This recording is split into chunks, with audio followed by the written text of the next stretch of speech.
Welcome to Detective Diaries, brought to you by Private Detective and Search Investigation. If you are captivated by the art of deduction, the thrill of solving the unsolvable, or the enigmatic world of private investigation, you have just found your new favorite podcast. Detective Diaries are where secrets are unraveled and the truth is always a clue away. Presented by Private Detective and Search Investigation, each episode contains offbeat conversations about the real people involved in investigation. Enjoy.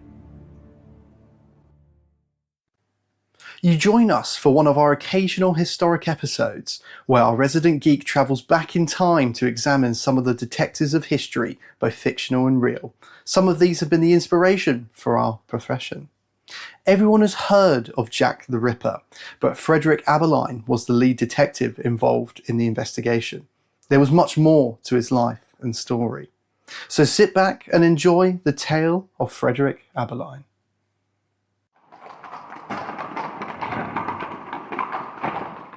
Hello once more from Detective Diaries.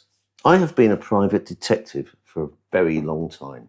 With an interest in history, my work has developed my intrigue to learn more about the detectives in history who are the foundation of our profession. I hope you've listened to some of the other podcasts we have broadcast on famous detectives, including the very first one we recorded while working in Naples about the Italian detective Giuseppe Dorset. Tonight, we are stepping back into the dark heart of Victorian London, a world of gaslit streets and stark social divides. Our destination is the year 1888, and our guide is a man whose name is forever linked with one of history's most infamous unsolved mysteries. I'm referring to Chief Inspector Frederick Abberline, the real detective of the Jack the Ripper case. When you think of the Ripper investigation, the image that probably comes to mind is not one of a portly, unassuming police officer. Thanks to decades of sensationalized books, films, and TV series, Frederick Abberline has been fictionally portrayed as everything from a clairvoyant opium addict to a cynical, washed-up drunk. But the truth is, the real Inspector Abberline was none of those things. He was a highly competent, well-respected, and above all, decent man, but thrust into the most chaotic and brutal investigation of his career. Born in 1843 in the quiet Dorset town of Blandford Forum, Frederick George Abberline's path to Scotland Yard was hardly a dramatic one. He began his professional life as an apprentice clockmaker, a detail that feels almost poetic given his later career in meticulously tracking time and events. When I'm telling the story of a historical figure, be they fictional or real, I like to visit the places they lived and worked. It helps me to imagine not only the historic time, but the person themselves. A few weeks ago, I travelled to a friend's wedding in Bridport in Dorset, near to where I grew up. It gave me the opportunity to visit nearby Blandford, where Frederick Abberline was born. Standing on the corner of Salisbury Street, I recorded this. Wherever I go to, I like to know the history of the place, which is why, travelling through Blandford Forum in Dorset, I'm standing on the corner of Salisbury Street. This is where Frederick Abberline, a name synonymous with Jack the Ripper, was born in the early 1840s. It's uncertain which house his parents, Hannah and Edward, lived, but they are listed in the 1841 census, and in the 1851 census, it lists Frederick as living around the corner in East Street, the other side of Marketplace, which is where I'm going to now.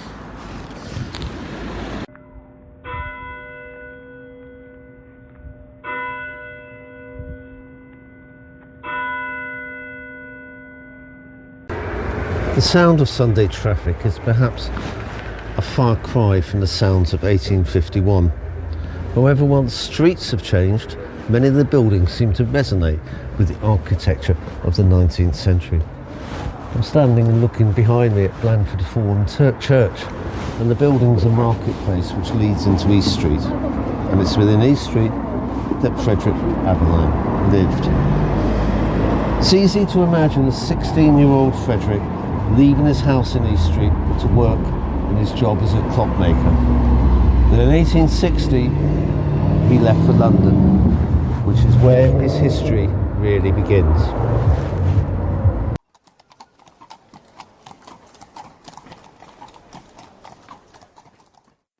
A 20-year-old Abberline arrived in the chaotic metropolis of London and joined the Metropolitan Police on the 5th of January 1863, being appointed to N Division in Islington. His warrant number 43519. His diligence and his dedication were quickly noted by his superiors, and he earned promotion after promotion, moving steadily up the ranks. He was promoted to sergeant after 2 years on the 19th of August 1865. On his promotion, he moved to Y Division Highgate, investigating Fenian activities as a plainclothes officer.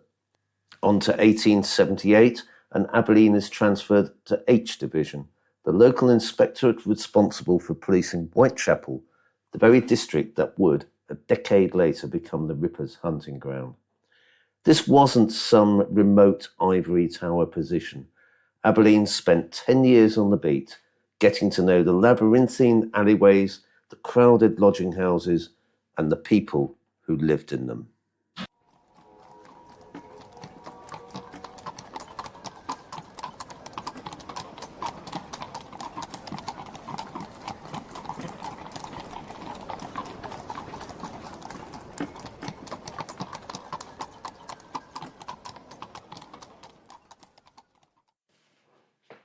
Roll on to the end of 1887, and Abberline's dedication and service were recognised with a promotion to Central Office at Scotland Yard.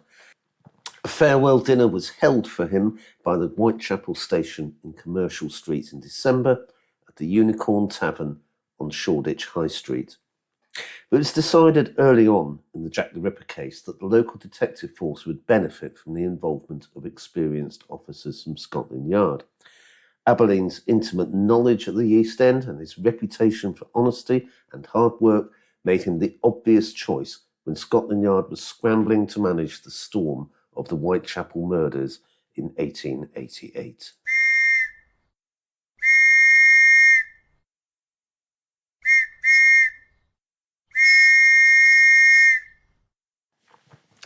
When the Ripper murders began in August of 1888, the public and the press were in a frenzy. The police were overwhelmed by the brutality of the killings and the lack of concrete evidence. Abberline, now a chief inspector, was called in from Scotland Yard to take command of the on-the-ground investigation. The media in particular was relentless, criticising every single misstep and fueling a sense of panic. The police station associated with the Jack the Ripper murders was Leman Street Police Station, built in 1830 but sadly demolished in 2020. Abberline, however, was stationed at Commercial Street Police Station. Sadly, the Unicorn Tavern, where Frederick had his farewell supper with his Whitechapel colleagues before moving to the lofty heights of Scotland Yard, is long gone. While it closed as a police station many years ago, Commercial Street Police Station still stands, albeit a residential block called Burhan Udin House. In my custom of living the location, I decided to go and take a look. Next station is Shoreditch High Street.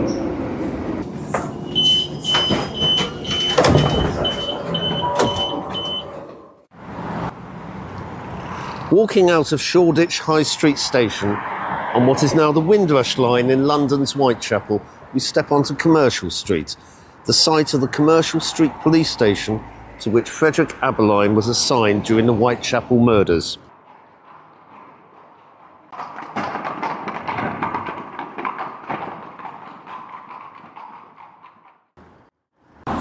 Now residential flat called Burhan Udin House.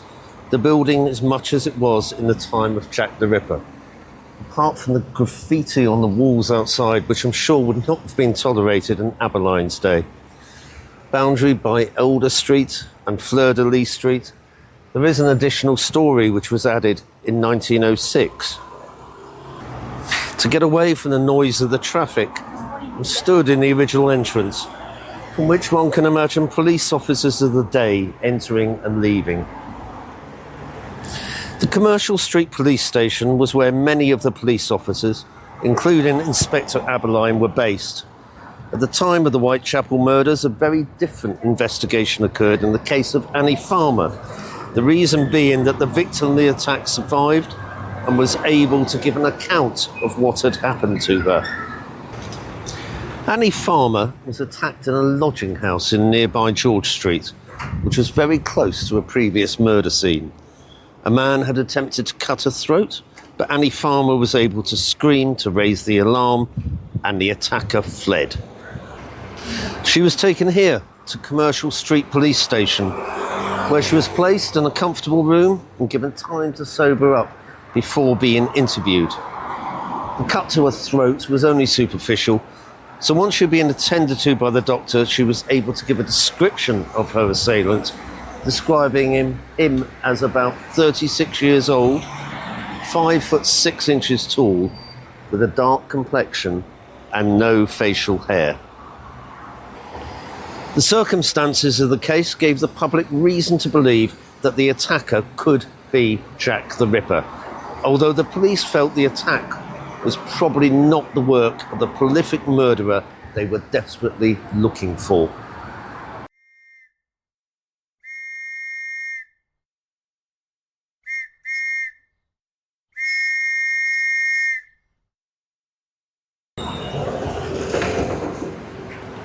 Walking a few hundred yards south, come to Fournier Street, on the corner of which stands the 10 Bells pub. It's opposite Spitalfields Market, above which lies a plaque which reads Spitalfields Market, rebuilt by Robert Horner during the year of Queen Victoria's Jubilee, which I think was 1893, so really conjures up the image of the time. It's beside Christchurch Spitalfields, again an iconic building of the era. 10 Bells itself is very much as it probably appeared during the time of the Whitechapel murders, perhaps without the sign outside now saying beer and burger for £12. Two of Jack the Ripper's female prostitute victims are supposed to have frequented the 10 Bells. Prostitution remained a feature of Commercial Street until recently. Dorset Street, which runs off Commercial Street to the west, immediately south of Spitalfields Market, was dubbed the worst street in London. It's too tempting. I have to go inside for a quick refreshment.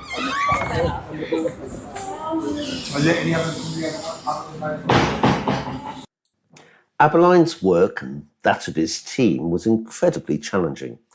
This was a time before modern forensic science. The technology we take for granted today simply didn't exist. There was no DNA, no fingerprint analysis. Listen to some of the other episodes in our podcast if you wish to learn about fingerprint analysis. And no centralized criminal database. Detective work relied on old-fashioned methods, questioning witnesses, gathering intelligence, and following up on every single lead, no matter how outlandish it might be. And there were countless outlandish leads. Abberline later spoke of feeling lost almost in theories, a sentiment that captures the impossible complexity of the task he faced. Abberline was first called in to give an opinion on the crimes in the immediate aftermath of the murder of Mary Nichols, which took place on the 31st of August, 1888. The St. James Gazette mentioned his involvement in the case in its edition of Saturday, September the 1st, 1888. So far, the police have satisfied themselves, but as to getting a clue to her murderer, they express little hope. The matter is being investigated by Detective Inspector Abberline of Scotland Yard and Inspector Helson, J Division. 42 years old at the time of her death, Mary Ann Nichols was a casual prostitute who was residing in a lodging house in Thrall Street. Despite producing 5 children, her marriage failed in 1880 due to a frequent overindulgence in alcohol. Just 2 years later, Mary Ann Nichols had begun working the streets in order to earn a living. Undoubtedly, this is what she had been doing on the nights she died, especially since it later transpired that she had been turned away from her doss house for failing to provide the sum of 4p for her bed. Looking back, it was ascertained that she may have spent the money on alcohol, as she had been seen leaving the Frying Pan pub on Brick Lane beforehand. PC John Neal was patrolling Bucks Row, a gloomy street in Whitechapel, for what must have been the umpteenth time on the wet, dreary night of the 31st of August, 1888. As he approached the stable yard next to the board school, he noticed the body of a woman lying on her back. Upon closer inspection by the light of his lamp, he found that the woman's throat had been cut. PC Neal noticed another policeman passing at the end of the street, used his lamp to signal for assistance, and was swiftly joined by PC Thane. Dr. Llewellyn's post-mortem revealed several injuries, including 2 deep cuts to the throat, both of which had penetrated down to the spine. The first cut was approximately 4 inches long, and the second approximately 8 inches in length, and stretched from ear to ear, deep enough to sever the large artery. The cuts were framed by 2 small bruises to both sides of the jaw that were not unlike the impressions left by recent pressure of a thumb and finger, suggesting that the killer had held the woman's throat prior to slitting it twice. There were also a number of abdominal injuries, thought to be made with the same instrument, a strong-bladed knife. 1 deep hacking gash had jaggedly torn the left side of the lower part of the abdomen and as far up as the sternum, leaving the intestines exposed. Similar cuts were found on the right side of the torso, including further slashes across the abdomen, but no internal organs had been removed from the body by the murderer. Initially, based on the visible injuries and mutilations, Dr. Llewellyn believed that the killer was left-handed and had attacked the victim from the front. He concluded that the murderer must have had some rough anatomical knowledge and that the wounds would have been the work of a single killer, taking only a mere 4 or 5 minutes to inflict. By the time of the murder of Annie Chapman on the 8th of September 1888, Inspector Abberline was seen very much as the lead officer on the case, as is attested to by the following account, which appeared in the Cambridge Chronicle on Friday, 14th of September 1888. Detective Sergeant Thick, Sergeant Leach, and other detective officers were soon on the spot, the backyard of 29 Hanbury Street, where Annie Chapman's murder had occurred, while a telegram was sent to Inspector Abberline at Scotland Yard, apprising him of what had happened. It will be recollected that this officer assisted in the inquiry concerning the murder in Bucks Row. The press began to focus on one particular individual as a potential suspect. This person's vicious habits had been recounted by several local prostitutes who described tales of him stalking the streets, threatening women with a knife, robbing them, or even attempting to kidnap them. Due to his habit of wearing a leather apron, he had been nicknamed Leather Apron. Leather Apron was believed to be of a marked Hebrew type, which set him apart as a member of the large Jewish community that had been growing in the East End over the previous decades. With this development, the next few years would prove to be a highly dangerous time for these settlers. Racism and resentment towards Jews was already rife, and before long they were being blamed for undercutting job markets and taking over local neighbourhoods. As such, they would go on to provide the public and many journalists with an easy scapegoat for the killings. Leather Apron proved to be an elusive character, but would eventually be identified by the police as John Pizer. However, the police downplayed his role as a suspect. On Monday, the 10th of September 1888, Abberline was the officer who headed to Gravesend to escort William Henry Piggott back to London. Piggott had been arrested the previous evening in the Pope's Head Tavern in West Street, Gravesend. The Central News Agency reported, "His hand is badly bitten, and there are blood marks on his clothes. He answers somewhat to the description published on the man wanted. He admits to having been in Whitechapel on the Saturday morning, about the place where the woman's body was found. After the murder of Elizabeth Stride, Abberline was being recognised as the lead detective on the case, albeit he was now sharing the burden of the murder's investigation with Chief Inspector Donald Swanson. In the aftermath of the murder of Mary Kelly in Miller's Court, Abberline was soon on the scene, and one of his first actions was to give orders that no one should be allowed to enter or leave the court. Abberline also had the unenviable task of sifting through the ashes of the grate in Mary Kelly's room to see if they could yield up any clues. In the grate were traces of women's clothing having been burnt. One of the most famous leads involved a German-Polish immigrant named Aaron Kosminski. Kosminski was identified as a suspect by a witness, but was never formally charged, due to the witness's refusal to testify. Abberline never publicly named Kosminski, but evidence suggests he privately believed the man to be a prime suspect. It's just one example of the dead ends and the frustrations that dogged the investigation. By 1889, Abberline had been removed from the Whitechapel Murders investigation. No one actually knows why, and by July he had been replaced by Inspector Henry Moore as the officer in charge. Abberline would go on to investigate the Cleveland Street scandal. In many ways, while Frederick Abberline found notoriety for the Whitechapel murders and the media labelling of the Jack the Ripper case, the Cleveland Street scandal was the focal point of his career. Lesser known than the infamy of the Whitechapel murders, it has been overshadowed by the populist legacy of Jack the Ripper.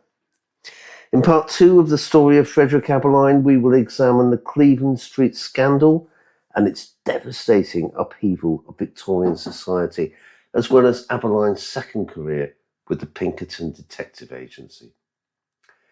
So, why remember Frederick Abberline? Because his story serves as a crucial counterpoint to the lurid myth of Jack the Ripper. It's a reminder that behind every famous criminal case are the lives of the people who dedicate themselves to solving it. Abberline was no cinematic hero, but a diligent, hard-working man who did his duty to the best of his ability under almost unimaginable pressure. His failure to solve the Ripper case was not a personal one, but a reflection of the limitations of his time and the inherent darkness of the mystery itself. He was a good policeman, and he deserves to be remembered for that, not for the fictional ghosts that have haunted his story for over a century. Subscribe, like, and listen to Detective Diaries. Get involved. Detective Diaries is interactive, which involves you, the listener. Do you have a case you'd like discussed? A burning question about investigative life? Send an email to podcast@private-detectives.co.uk or reach out via social media. You may hear your story featured in an upcoming episode. Don't forget to leave your contact details. The email address is in the show notes.